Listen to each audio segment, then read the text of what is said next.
Guys Zubin दा को मारकर अच्छा ही किया है। गाइस ये मैं इसलिए बता रहा हूँ क्योंकि जुबिन दा को मारने वाला जो अभी जेल में है वो लोग भी नहीं है।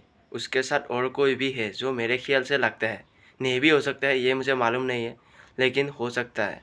और पहली बात, जुबिन दा को न्याय मिलेगा ही नहीं। गाइस जुबिन गार्ग ऐसा एक बंदा था जो पूरे दुनिया की लोगों की दिलों में राज करता था। जब उसको हत्या किया गया तब असम का कैसा हाल हुआ आप लोगों को तो पता ही है, लेकिन अभी तक कोई भी उसको न्याय नहीं मिल रहा है। और न्याय उसको मिलेगा तो 10 साल के बाद मिलेगा, तो हमको ऐसा न्याय में क्या मतलब रहेगा। जो अभी जो उसको न्याय मिलेगा तो हमको जो खुशी मिलेगा वो 10 साल के बाद नहीं मिलेगा।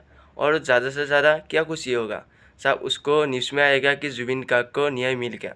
ऐसा हमको नहीं चाहिए। अभी हमको जुबिन गार्ग की न्याय चाहिए। इसीलिए मैं आज से जुबिन गार्ग की न्याय के बारे में वीडियो बनाते रहूँगा और आप लोग मेरे वीडियो देखते रहिएगा। जय हिंद, जय भारत, जय जुबिन गार्ग।